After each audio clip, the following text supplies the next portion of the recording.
is the nature of the personal and collective privilege of the Honorable Chanco? Yes, Madam Speaker, this is to address the article of PCIJ wherein they were saying that there were insertions. The gentleman has 10 minutes. Please proceed.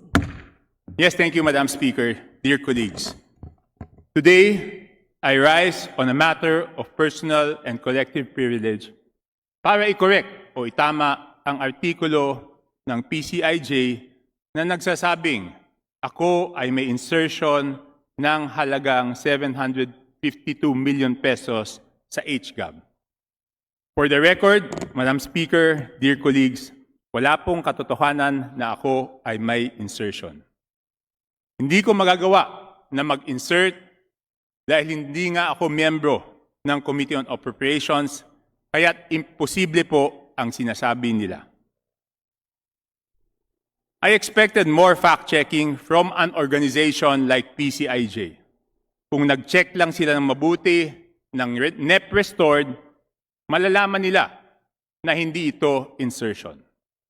Kung pinag-aralan din nila ito ng mabuti, dapat alam nila na hindi tamang ikumpara ang revised NEP na sinubmit ni Sec. Vince Dizon sa HGAB. Dahil bagong pasok pa lang si Sec. Vince noon. Kaya't may mga revised NEP na mas mababa sa NEP restored at ganoon nga yung nangyari sa akin at meron din namang revised NEP na mas mataas pa sa NEP restored. Ang dapat na comparison ay NEP restored kumpara sa halaga ng HGAB dahil doon nila makikita kung meron na dagdag o nabawas na pondo sa isang distrito. Ang distrito po ng Navotas ay dapat na may NEP restored na 1.410 billion.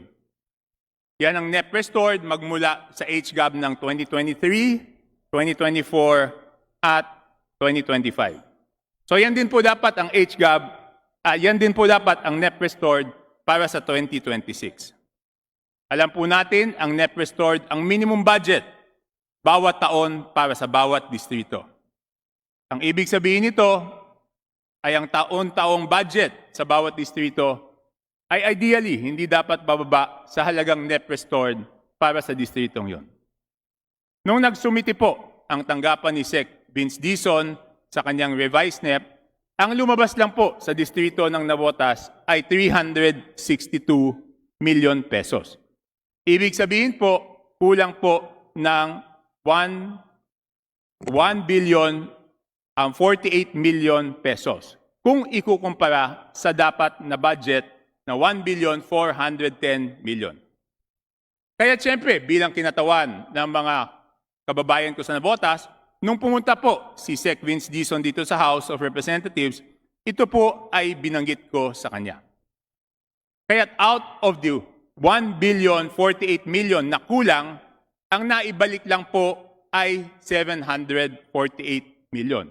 So ibig sabihin po, kulang pa din ng 296 million. At tulad ng sabi ko dati, ay may dalawang proyekto na tig 3 million na may total na 6 million na naipasok sa distrito ko na hindi ko alam kung saan galing. Pero maliwanag na ang 748 million ay hindi po insertion, hindi din po yung dagdag. Yun ay halaga na binalik lang sa distrito ng Navotas dahil yun ay nararapat para sa amin distrito. Kaya't ang total budget po paglabas ng HGAB ay 1,116 million pesos lang at kulang pa ng 294 million kumpara sa dapat na 1,410 million. So ibig sabihin, mas mababa pa nga po kung tama lang ang ginawang comparison.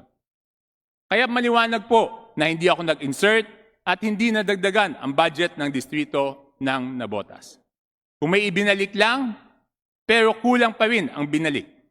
Uulitin ko, dapat ang budget ay 1,410 million, pero ang naging final budget lang ay 1,116 million, kulang ng 294 million. Ako ay walang tinatago at gusto ko ng full transparency. Kaya't noong October 13 pa lang, nanawagan na ako sa House of Representatives at sa ating chairman ng Committee on Appropriations, na i-publish sa website ng House of Representatives ang budget para sa bawat distrito at budget para sa bawat party list at kung saan ito dinala. Kung totoo po yung sinasabi nila na may insertion, edi dapat hindi ko na po pinalabas itong listahan to. So ako ay muling nananawagan sa liderato ng House of Representatives na ilabas po ang listahan ng projects per district at per party list para sa full transparency habang ongoing pa po ang BICAM, para kung may dapat baguhin ay may pagkakataon pang baguhin at para ipakita sa lahat na wala po tayong itinatago. Maraming salamat po. Majority Leader. Madam Speaker, I move to recognize the Honorable Representative Antonino Roman from the 1st District of Bataan for his interpellation. The Honorable Roman is recognized for his interpellation. Will the gentleman from Navotas yield to a few questions? Yes, Madam Speaker, it's my honor and pleasure to yield to my distinguished colleague, Congressman Roman. Doon ho sa report ng PCIJ, palagi ho nababanggit yung salitang insertion. Ano ho ba yung pag-unawa nyo ng salitang insertion? Madam Speaker, dear colleague, ang insertion po ay yung mga budget na sikretong ipinasok o idinagdag. Yan po ang insertion. Sikreto po. Kaya nga po tinawag na insertion yan dahil sikreto po. Dahil ito po ay amyenda na sikreto, Madam Speaker. Kapag pa yung isang pondo o karagdagang pondo ay dumaan sa second reading at dumaan sa third reading at naging bahagi ng House General Appropriations Bill, yan ba ay matatawag na insertion? Hindi po yan insertion, Madam Speaker, dear colleague. Dahil natural lang po sa ating lahat ng mga mambabatas at district representatives, natural lang po na lahat tayo ay gusto ng mas maraming proyekto para sa ating lugar. So natural lang po na tayo ay hihingi ng karagdagang pondo sa ating lugar. At kung ito po ay pinagbigyan, hindi po yan insertion. And to give a brief history, kaya lang naman po sinasabing may insertions noong mga nakaraan ay dahil dito po sa House ay may small committee. Diba? So yung small committee ay sikretong nagmi-meeting at hindi na natin alam kung ano yung mga pinalitan doon, ano yung amyenda doon, ano yung dinagdag doon, ano yung binawas doon. Kaya po tinawag na insertions yun. Ngunit, ang reforma pong ginawa natin dahil ito po ay minungkahi ko rin at marami ang pumayag, natanggalin ang small committee kaya nagkaroon ng BARC. So dahil po may BARC, wala na pong insertion dahil transparent po lahat. At ito po ay inaprubahan on second reading at pagkatapos po ng second reading, wala na pong binago. So ito ay naging part po ng HGAB, so hindi po yan insertion, Madam Speaker, dear colleague. At Congressman Tobias, Madam Chair, hindi may aalis sa inyo na humingi ng karagdagang pondo para sa inyong distrito dahil kayo ang kinatawan ng inyong distrito. Yes, Madam Chair, dear colleague, natural po sa atin yan. Kaya lang yung sa akin, hindi nga dinagdagan, binawasan pa. Binalik lang yung partial doon sa dinagdagan. Pero natural po yun. Wala naman sigurong congressman dito na ayaw ng dagdag na proyekto para sa ating mga constituents, dear colleague. At sa kabila ng sinasabing insertion na ginawa ninyo, kulang pa rin ang pondo at kung may pagkakataon na makakakuha kayo ng karagdagang proyekto para sa inyong distrito, gagawin niyo yun para sa mga pinaglilingkuran ninyo. Natural po yun. Natural po yun, Madam Speaker, dear colleague, natural po yun. No? Pero siyempre, dahil ang HGAB ay nalipat na ngayon at nasa BICAM na po, ako, practical enough ako, na ma-realize na sa ngayon, wala na pong dagdag na pondo para doon sa ating distrito. Pero Congressman Tobias, ang mahalaga, ang pondo na nilaan para sa inyong distrito ay dumaan sa tamang proseso at kung saan may pagkakataon ang taong bayan na makita ang prosesong pinagdaanan nito. Yes, Madam Speaker, dear colleague, kaya nga natin tinanggal yung small committee dahil dati yung small committee ay hindi po transparent. At 4 na tao na lang ang nag-uusap para amyendahan yung budget. Kaya po nagkakaroon ng insertion on. Since wala na pong small committee ngayon at transparent po lahat, wala po silang masasabing insertion at ito po ay prosesong nagdaan sa tamang proseso. I have nothing further, Madam Speaker. Maraming salamat po. Maraming salamat po, dear colleague.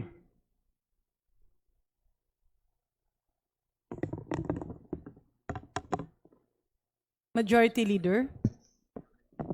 Madam Speaker, I move to recognize the Honorable Representative Edgardo Ericer from the 2nd District, Caloocan, for his interpellation. The Honorable Erice is recognized for his interpellation. Thank you, Madam Speaker. Kokorek ko lang po, Edgar lang, hindi Edgardo. Salamat po.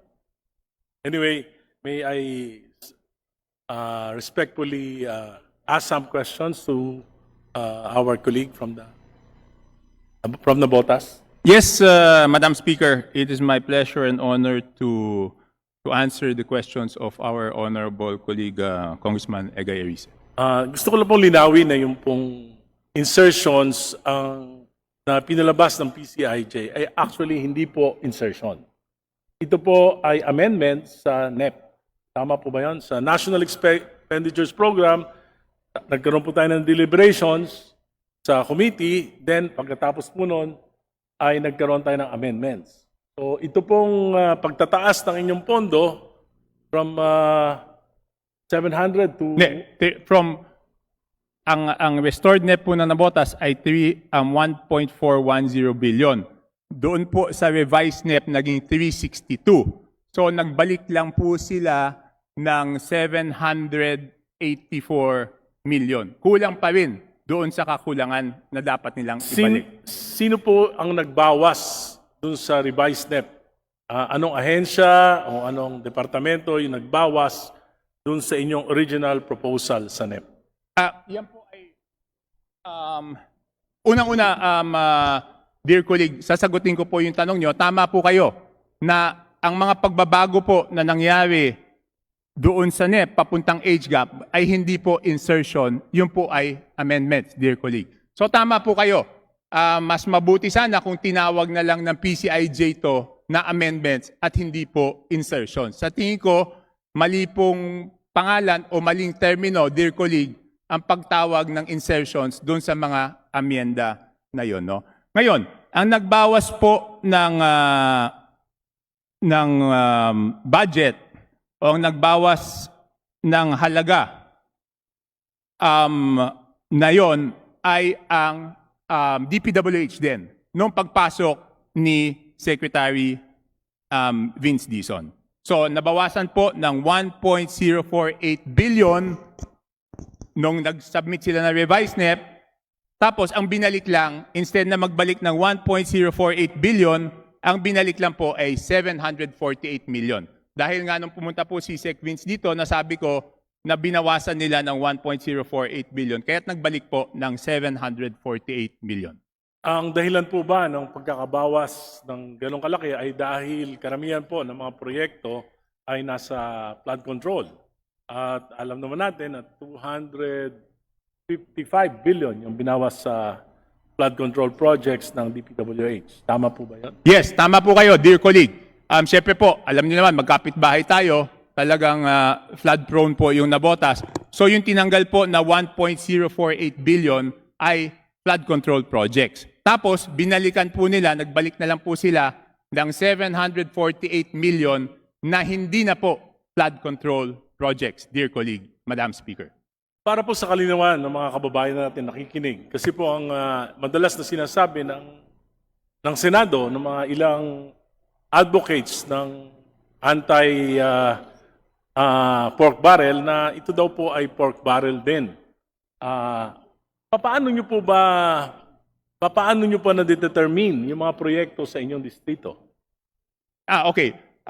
Unang-una po, ang legal na determination po ng pork barrel, dear colleague, Madam Speaker, is dati po, kaya tinatawag na pork barrel yan, kasi po, pag pinasa po kahit yung GAA, yung General Appropriations Act, nakalamsam po yan. Nakasulat lang po, for example, ilang milyon bawat distrito, wala pong line item, hindi po nakadescribe kung ano yung proyekto. at pagkatapos maipasa yung GAA, tsaka palang gagawa ng mga listahan ng proyekto at lalagay yung amount. Kaya wala na po talagang pork barrel. Ngayon, kung tinatanong niyo po kami, paano ko po na-determine, ako po ay nakikipag-ugnayan sa City Development and Planning Officer ng City of Navotas dahil loan district naman po kami, dear colleague. So kung ano po yung proyekto na hindi napondohan ng lokal na pamalaan, doon lang po pumipili yung district engineer ng mga pondo na ipropose na ilagay doon sa NEP. At mabuti po, natanong niyo po yan, lahat po ng flood control projects sa Navotas ay aprobado po at dumaan po sa Regional Development Council. So kahit yung mga flood control na tinanggal po nila, ay aprobado po yon sa Regional Development Council. Ang ibig niyo pong sabihin, maging yung na-restore ng mga proyekto na from 700 billion to 1.1 billion ngayon, ay dumaan din ang lahat ng proyekto na ito sa Regional Development Council. Ay, hindi ko po masigurado dahil ito po ay mga buildings, hindi ko na po na-check kung ito po ay dumaan sa Regional Development Council, pero sigurado ko po ito ay priority projects ng City of Navotas na hindi po nila mapondohan. So ang pinakamabuting paraan talaga upang maiwasan yung mga pagdududa ng mga mamamayan, dapat lahat ng mga programa at proyekto na nilalagay po sa National Expenditure Program sa ating kanya-kanyang mga distrito ay dapat dumadaan sa masusing pag-aaral at dumadaan sa ating mga City Development at Regional Development Council. Tama po ba yun? Yes, Madam Speaker, honorable colleague, tama po kayo. Kaya nga ako, hindi na ako nag-iisip kung ano na lang yung proyekto na nahandoon sa City Annual Development Plan ng ating syudad, ay yun na lang po ang kinukuha ng district engineer. At ang tanging trabaho ko is mag-prioritize.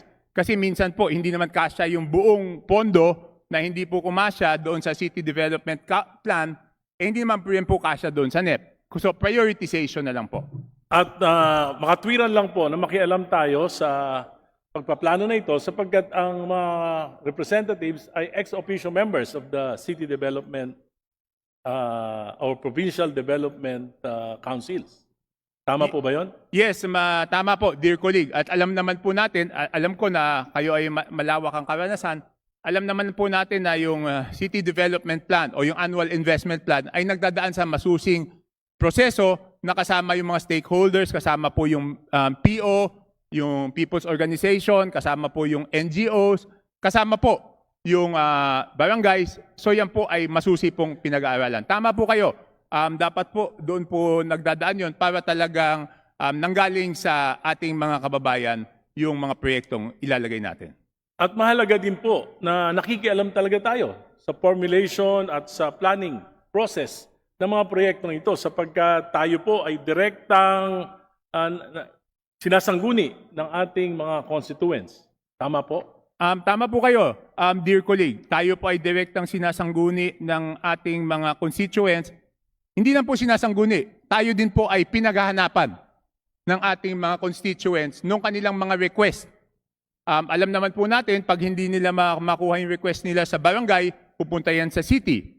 Pag hindi pa rin makuha yung request sa city, tayo naman po yung pinupuntahan ng ating mga constituents, dear colleague.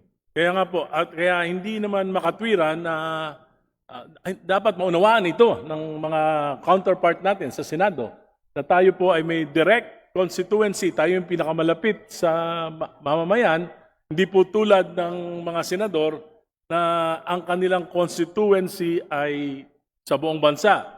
At kung meron mang silang mga concern, yung tinatawag na mga institutional changes sa budget. Tama po ba yan?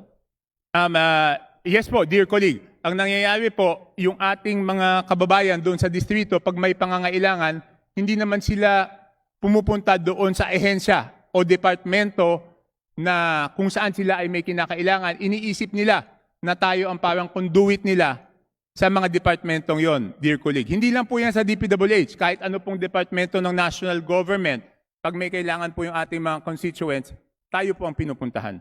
At mga tuwiran lang na dapat yung mga amendments Doon sa mga local projects, dapat po, yan hindi masyadong pinakikialaman ng Senado. Tama po ba? Hindi naman po siguro dapat hindi pakialaman. Siguro dapat din nilang tingnan, pero dapat po may consultation dahil tayo po ay direktang nakakausap ng ating mga constituents. Kasi po, ang madalas na sinasabi na yung mga kinatawan ay ginagamit yung pondo ng infrastruktura at iba't iba pang mga pondo para sa patronage politics. Hindi po ba kung yung mga senador ay nagbibigay ng mga pondo sa mga probinsya, ito po ay it's also a form of patronage politics para po mapalapit sila at masuportahan ng mga local officials?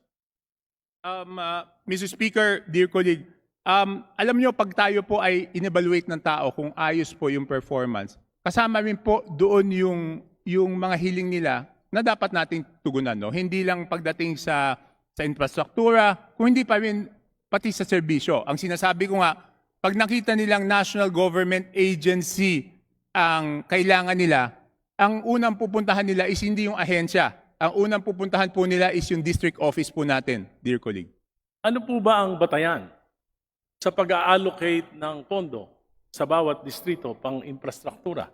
Meron po bang mga parameters, may batayan, for example, population, land area, yung pangangailangan ng bayan dahil mahirap yung bayan, kaya kinakailangan mas malaki ang pondo. Meron po bang ganyang batayan sa pag-allocate ng mga infrastructure programs?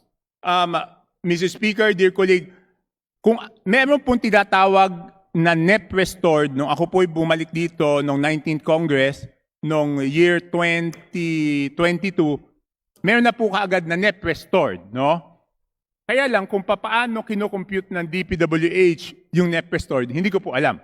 Basta ang sinabi po, ang NEP restored ng distrito ng Navotas ay 1.410 billion. At kung tama po ang aking computation, ang average NEP restored, ang average, pag in-average nyo po, tinotal nyo po lahat ng NEP restored ng 253 districts at dinivide by 253, ang average po is about 1.56 billion. Kung tama po ang aking computation. Yan po ay base po sa records na hawak po ko.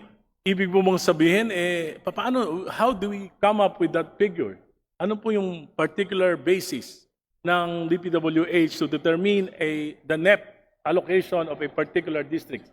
For example po, para very specific yung ating usapan, ang allocation nyo po ngayon ay 1.1 billion. Tama po ba? 1.410 billion po. Di hamak na mas malaki po yung distrito nyo sa akin. Ako po ay 585 million. Ano kaya ang formula doon? Bakit mas Toby Chanko lang ang pangalan dahil Egay Irisa lang to? Yun lang po ba ang batayan? Dear colleague, ang ibig nyo po sabihin, ang NEP restored nyo ay 500 million? 585 million. Hindi ko po alam talaga kung anong batayan ng... So walang nakakaalam sa ating mga, for example, bakit ang isang distrito 3 billion, meron pang inaabot ng 8 billion, meron pang sa 3 taon nakakarating ng 50 billion, tapos yung pinakamahihirap na probinsya, ayun po ang maliit ang allocation. Baka dito po nagkakaroon ng, kaya po unequal yung distribution ng resources ng bayan, kaya dito po siguro nagkakaroon ng mga reklamo ang ating mga mamamayan. Maari po, dahil kung ano man yung formula, siyempre alam naman natin, ang problema dyan is laging kulang yung pondo, no? Pero honestly, hindi ko po alam kung ano po ang formula na ginagamit ng DPWH. Ang sabi lang po nila nung ako ay nagtanong, sabi nila, yan pong NEP restored ay base po sa formula. Ito pong 2026 national, ito pong budget na aprobahan natin. Masasabi niyo po, in all honesty, na equitable ang distribution ng mga infrastructure projects ayon sa population, sa land area, at sa pangangailangan ng bawat distrito ng ating bansa. Masasabi niyo bang equitable ito o may iba pong batayan na hindi natin alam? Mr. Speaker, dear colleague, napakaganda ng tanong nyo. Kaya sana tulungan nyo po ako sa advokasya na ipakita po natin kung magkano yung budget bawat distrito. Dahil hindi ko po masasagot yan, dahil hindi ko naman po alam kung magkano yung budget ng ibang mga distrito, no? So whether equitable po ang distribution ay o hindi natin malalaman dahil hindi ko alam kung ano po yung budget para sa distrito nyo, dear colleague. So mas maganda kung talagang yung panawagan natin na ilathala ang budget sa lahat ng distrito at sa lahat ng party list kung saan napunta yan, mas matitingnan po natin at mas makakapagbigay po tayo, hindi lang ako, tayong lahat ng opinion kung yan po ay equitably distributed o hindi. Moving forward, Madam Speaker, siguro po mas maganda for the 2027 budget upang hindi magkaroon ng kontrobersiya, dapat po talaga siguro equitable ang distribution ng mga proyekto, lalo na pang infrastruktura. Natatandaan ko po, ito po ay panlimang kongreso na nasalihan ko. Tatandaan ko po, noong 2001, actually noon equal ang distribution. Noong pong panahon ni Presidente Aquino, from 2013 to 2016, natandaan ko po, lumaki ang mga locations, dumami ang mga infrastructure projects sa iba't ibang mga distrito sa buong bansa, pero equitable din po ang distribution. May parameters na ginagamit kung sino yung pinakamahirap, kung sino yung pinakamalaking populasyon, kung sino may pinakamalaking problema, yun ang nakakatanggap. At yun naman pong mga ordinaryo na walang gano'n namang walang hamon ng mga suliranin, ay halos equal o equitable din yung distribution. Pero starting the term of President Duterte at hanggang ngayon, tinitignan ko, talaga pong hindi po equitable yung distribution at malabo yung parameters. Kaya nga, ang sinasabi kung sino yung malapit sa kusina, ayun ang malaki ang pondo. Ang masama doon sa puntong yon, hindi magiging equitable ang development ng ating bansa. Maiiwan, lalo na yung mga pinakamahihirap na probinsya na hindi naman nabibigyan ng sapat na pondo. So siguro po, yan po yung lesson ngayon. Kailangan i-define ng kongresong ito ano ba yung mga parameters sa pagbibigay ng allocations sa National Expenditure Program sa bawat distrito. Hindi ko po sinasabi na dapat pare-pareho. Ang sinasabi ko po, dapat may parameters at equitable ang distribution. Salamat po. Yes,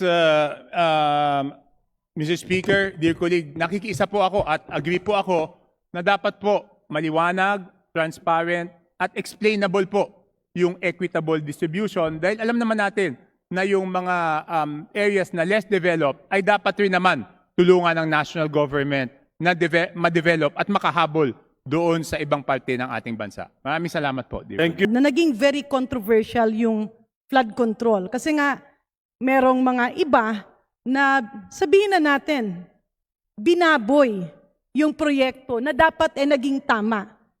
And am I getting the correct understanding, Mr. Speaker, distinguished colleague, na yung reaction na ito ay parang nilahat ang lahat at kasama nga ang City of Navotas sa ngayon medyo kailangang i-delay yung programa ng flood control projects which is in my district is synonymous or equivalent to shoreline protection projects.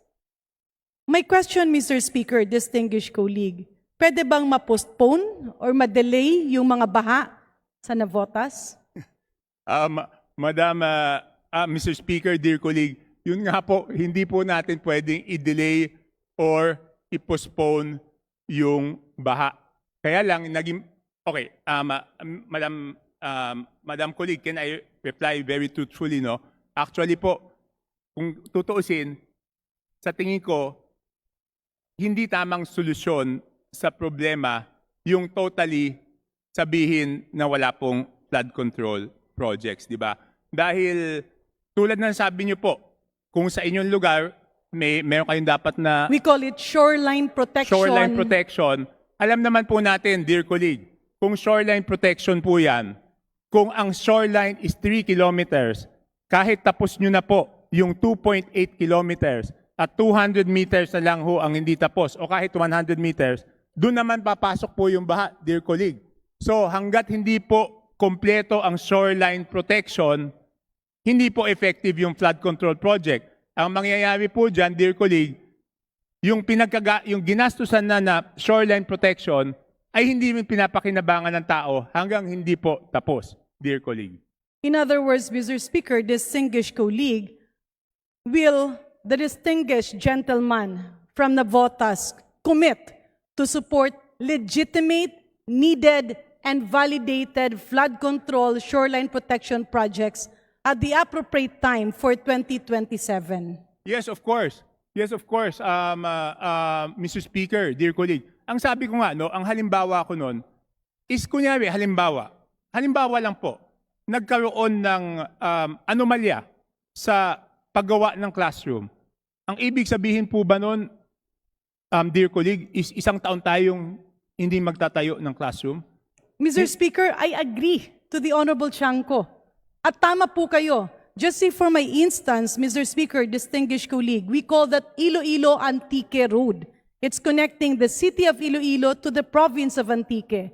At dahil nga pinutol yung section ng National Road, ay ngayon kinakain ng dagat dahil open sea yan.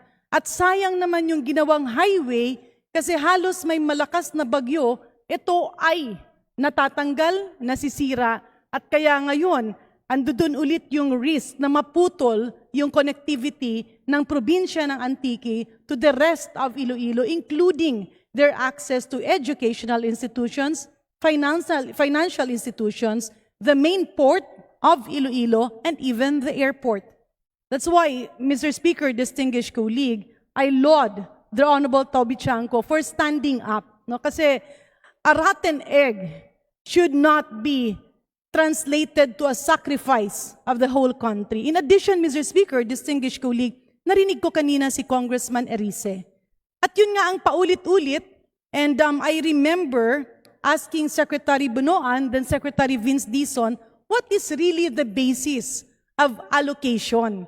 Because in Region 6, I'm not sure, but I think my congressional district gets the lowest allocation of infrastructure projects. Not to mention the fact that we have the longest coastline, the many and numerous barangays and farms, and even tourism destinations.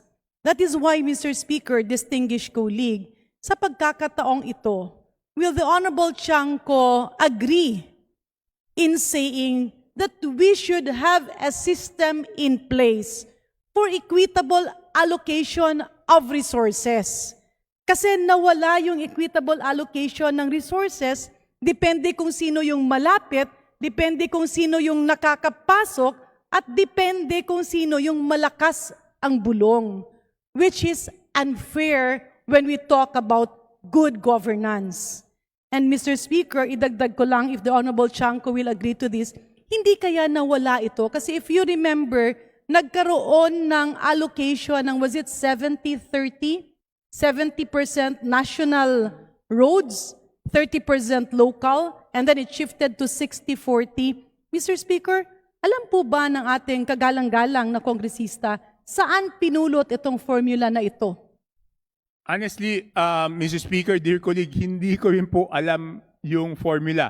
Ang nangyayari lang po, di ba po, alam naman natin, pag tinanong natin, anong basihan? Sasabihin lang sa atin, may formula. Pero hindi po natin alam kung saan galing yung formula. And I truly agree with our dear colleague na kung may naging problema yung iba at sinamantala yung flood control projects, dapat naman yung maayos na pagpatupad ng flood control projects ay sana, no, siyempre ang wish natin, hindi po naisama. Dahil tulad na nasabi nyo, hanggat hindi po tapos at hindi po selyado yung flood control projects, hindi po napapakinabangan. Ang nangyayari, yung ginastos na pondo po, ay nasasayang. Di ba po, dear colleague? I agree to that, Mr. Speaker. And in the interest of time, ang panawagan ko lang, Mr. Speaker, distinguished colleagues, wala na si Undersecretary Cathy Cabral ng DPWH na patuloy at paulit-ulit na pinamumukha sa kanila sa atin yung tinatawag natin nilang formula ng 70-30 or 60-40. But mind you, Mr. Speaker, distinguished colleague, hindi ba't itong formula nito ay bigla na lang ipinanganak at binuhay a few years back and it has become a reason. Kasi sasabihin, wala ka ng national road, kaya hindi ka na pwedeng madagdagan ng budget.